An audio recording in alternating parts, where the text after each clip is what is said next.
Mongolia के desert से। East Asia का ये सबसे बड़ा रेगिस्तान है। यहाँ पर एक कंपनी आई होती है जो यहाँ पर तेल निकालना चाहती थी, लेकिन उनकी इन्फॉर्मेशन गलत होती है, यहाँ पर कोई तेल नहीं होता।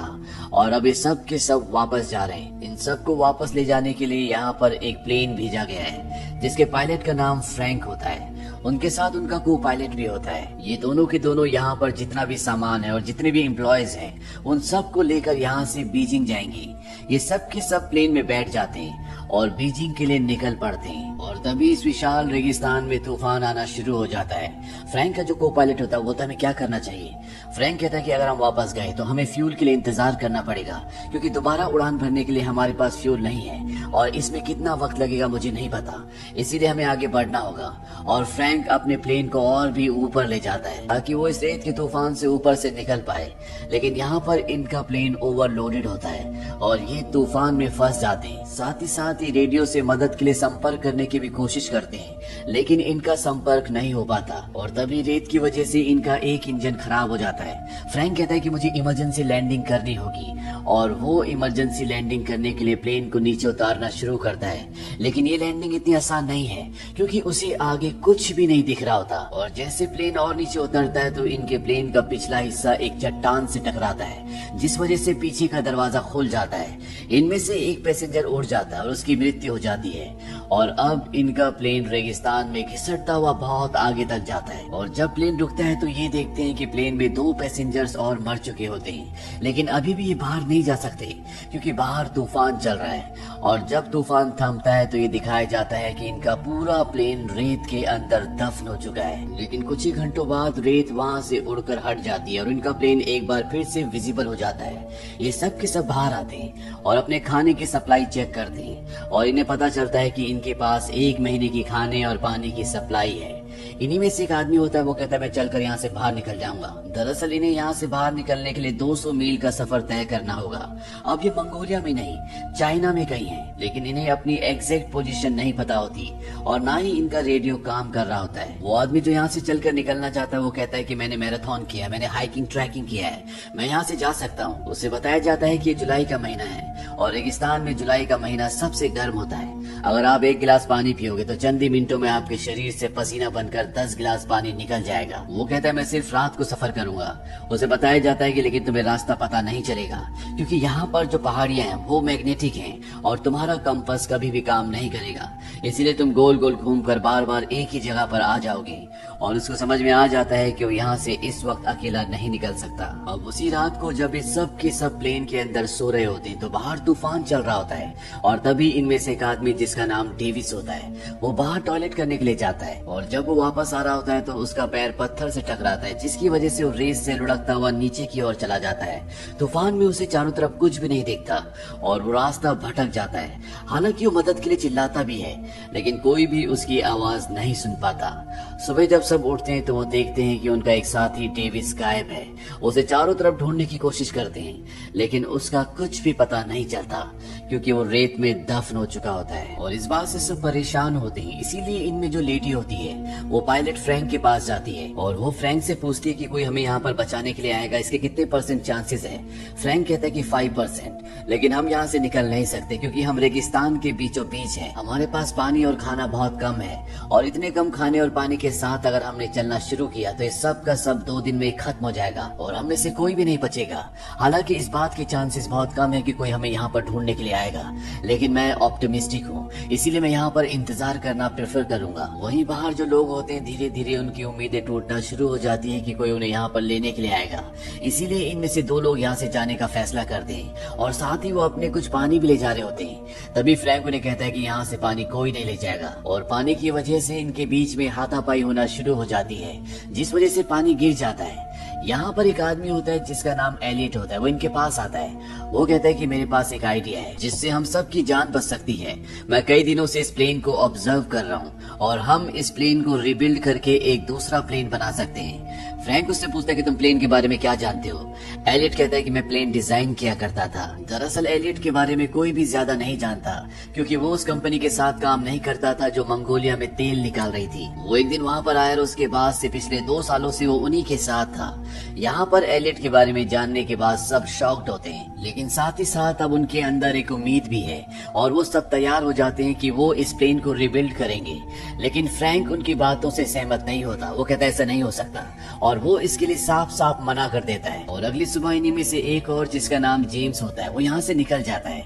यहाँ पर जो लेडी होती है वो उसे ढूंढने के लिए जा रही होती है। फ्रैंक उसे रोकता है, वो कहता है कि मैं जाऊंगा और फ्रैंक उसे ढूंढने के लिए निकल पड़ता है। वो उन पहाड़ियों तक पहुंच जाता है जहाँ पर इनकी प्लेन का पिछला हिस्सा टकराया था और प्लेन से एक आदमी गिर गया था। उस आदमी की डेड बॉडी वहाँ पर अभी भी होती है, पर उसके शरीर पर उसके कपड़े नहीं होते और वहाँ पर कुछ गोलियों के कवर भी होते हैं। ये देखकर फ्रैंक पूरी तरह से हैरान होता है और तभी वहाँ पर जेम्स आता है। जेम्स कहता है कि हमसे पहले भी यहाँ पर कोई आ चुका है। मैं यहाँ पर अपनी घड़ी लेने के लिए आया था जो मैं इस आदमी से पोकर में हार गया था, पर अब इसके हाथ में वो घड़ी नहीं है। इसीलिए समझ जाते हैं कि यहाँ पर रेगिस्तान के स्मगलर्स आए थे जो इनके साथी के हाथ से घड़ी ले गए। साथ ही साथ यहाँ पर गोलियों के कवर्स भी होते हैं, क्योंकि उन लुटेरों ने इनके साथी के शरीर पर गोलियां चलाकर अपनी निशानेबाजी की प्रैक्टिस की होती है। फ्रैंक जेम्स से वापस चलने के लिए कहता है, लेकिन जेम्स मना कर देता है। वो कहता है कि तुम दोबारा प्लेन क्यों नहीं बनाना चाहते। फ्रैंक कहता है क्योंकि मैं उन्हें झूठी उम्मीद नहीं देना चाहता, ऐसा कुछ नहीं होने वाला। जेम्स कहता है कि इस दुनिया में हर एक इंसान प्यार चाहता है और अगर हम किसी को प्यार नहीं दे सकते तो हमें उसे उम्मीद देनी चाहिए, और अगर हम उसे उम्मीद भी नहीं दे सकते तो उसे वो करने देना चाहिए जो करना चाहता है। जेम्स की बातें सुनने के बाद फ्रैंक इन लोगों का प्लेन बनाने में साथ देने के लिए राजी हो जाता है, बावजूद इसके कि उसे पूरा यकीन है कि प्लेन नहीं बन सकता।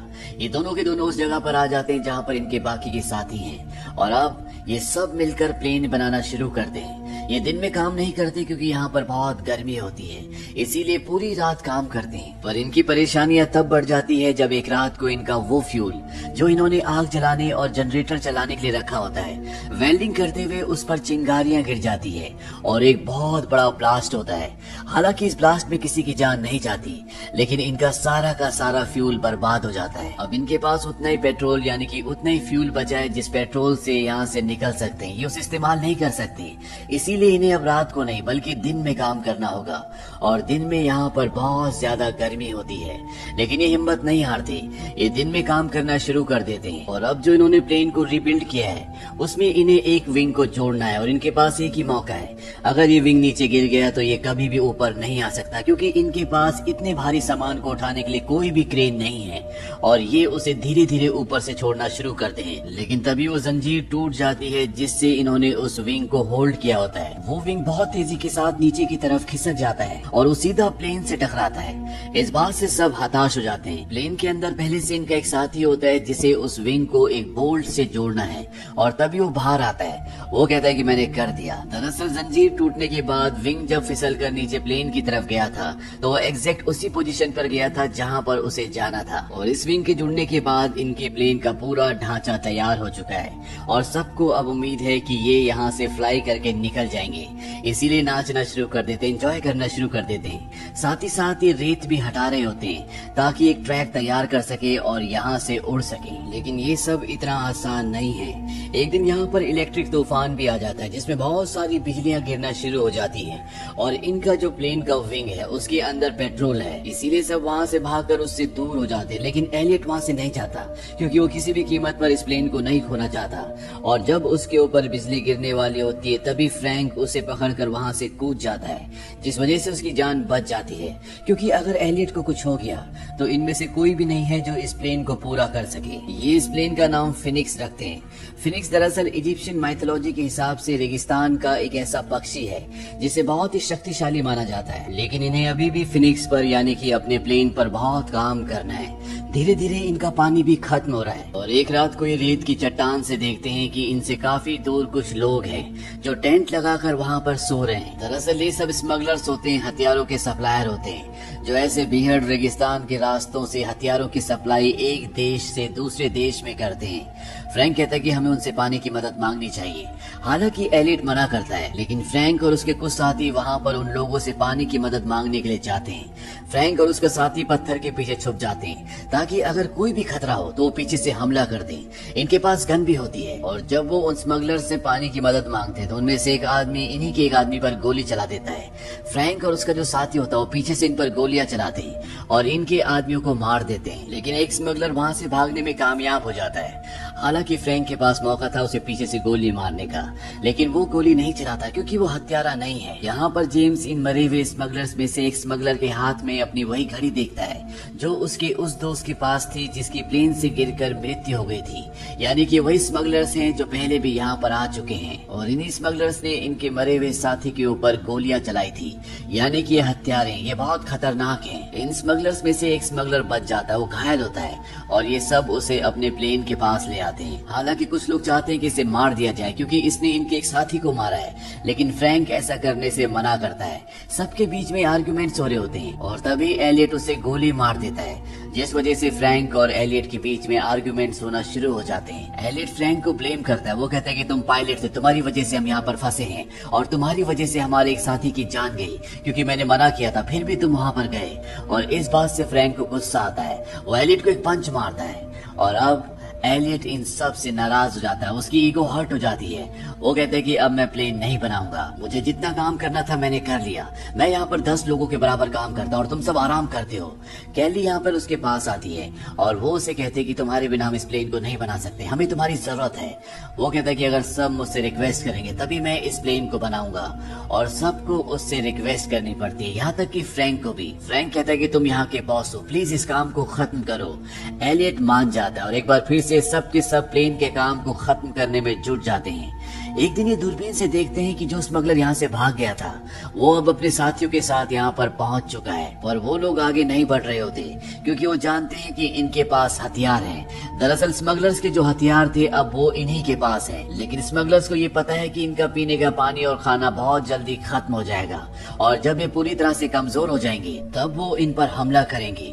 वहीं ये अब और भी जोरों शोरों से अपना काम करना शुरू कर देते हैं और इनका काम खत्म हो जाता है। और तभी फ्रैंक को एक मैगजीन मिलती है, इसमें कई सारे प्लेन्स के मॉडल होते हैं और इन्हीं मॉडल्स को देखकर एलियट ने इस प्लेन का मॉडल बनाया होता है। और यहाँ पर सबको ये पता चलता है कि एलियट जो प्लेन्स बनाता था दरअसल वो बच्चों के प्लेन थे, वो छोटे छोटे मॉडल्स बनाया करता था। हालांकि वो उड़ने वाले हुआ करते थे, लेकिन आज तक कभी भी उसने एक बड़ा प्लेन नहीं बनाया। इस बात से सबको गुस्सा आ जाता है, खास तौर पर इयान को, और वो एलियट के सिर पर गन तान देता है। वो कहता है कि इतने हफ्तों से तुम हमें बेवकूफ बना रहे हो, ये प्लेन कभी नहीं उड़ने वाला क्योंकि तुमने आज से पहले कभी भी उड़ने वाला इतना बड़ा प्लेन नहीं बनाया। लेकिन एलियट को पूरा विश्वास है, वो कहता है कि प्लेन उड़ेगा। हालांकि हम छोटे प्लेन्स बनाया करते थे लेकिन वो रिमोट कंट्रोल वाले हुआ करते थे, उनमें बैलेंस की ज्यादा जरूरत होती है। फ्रैंक इयान को रोक देता है और तभी यहाँ पर तूफान आना शुरू हो जाता है और जब हवाएं तेज होती है तो जो प्लेन इन्होंने इतने हफ्ते की मेहनत से बनाया होता है वो हवा में अपने आप ही हल्का हल्का उठना शुरू हो जाता है